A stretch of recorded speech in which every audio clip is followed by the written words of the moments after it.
In the distant past, Egypt was a place of great power and beauty. The ancient Egyptians were like skilled magicians, creating amazing buildings and art that still amaze us today. They built enormous pyramids and temples that touched the sky and spoke of divine connection. Nestled along the Nile River, the Egyptians were clever, making the river work for them by controlling its floods and using it to grow plenty of crops. This brought them great wealth and allowed them to trade for amazing things. At the center of all this was Cleopatra, a smart and charismatic queen who became a ruler when she was just 18. She loved the arts and had a court full of talented people in art, literature, and scholarship. She was not just a leader but also a scholar and poet, speaking Greek, Egyptian, and Latin. Her rule was tough because she had to share it with her 10-year-old brother, Ptolemy, as was tradition. But scheming advisors plotted against her, thinking she was a threat. They convinced her brother to go against her. Cleopatra, however, wasn't one to back down. She wanted to be in charge and got into conflicts with the powerful elite who didn't like her. She knew this couldn't last, and she tried to push her brother out of the way to rule alone. Many ordinary people liked her, but the powerful elite didn't. They made her leave Egypt and go to Alexandria. But Cleopatra, like a phoenix, wasn't done. In 48 BCE, she returned with an army, determined to reclaim her throne. Battles were fought, and she won some while losing others, but the fight was far from over. At the same time, in the Roman Empire, Julius Caesar's victory over Pompey had big consequences. Pompey fled to Egypt, where he had old debts to settle. He asked Cleopatra's brother for help, not realizing that Ptolemy had intended to kill him and offer his head to Caesar.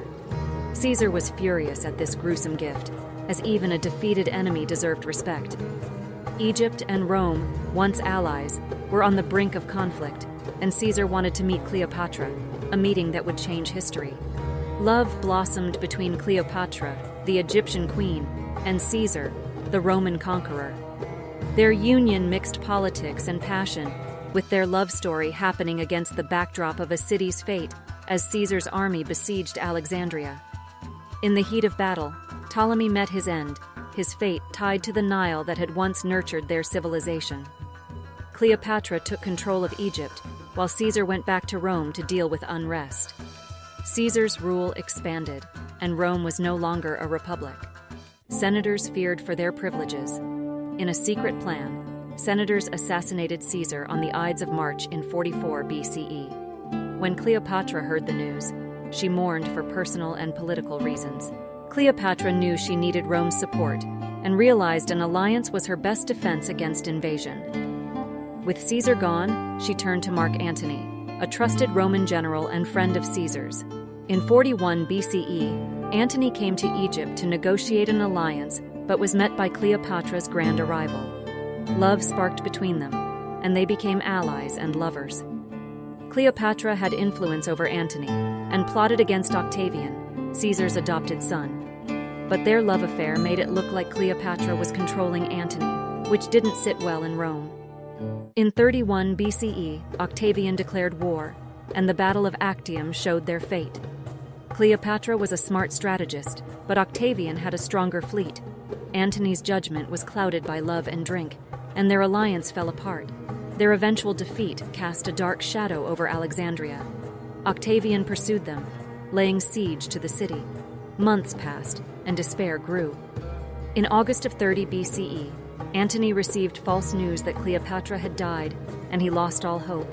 In his darkest moment, he took his own life. When Cleopatra learned of Antony's death, she made a final decision. Legends say she died from the bite of an asp, a kind of snake. With her death, the ancient Ptolemaic dynasty that had ruled Egypt for centuries came to an end. Cleopatra's name became a legend, a symbol of strong and independent women that still inspires us today. Her story has been told in countless ways in art, books, and movies. That's the end of our story. We hope you have enjoyed this video documentary. Please remember to subscribe to our channel. Thanks for watching, and see you next time.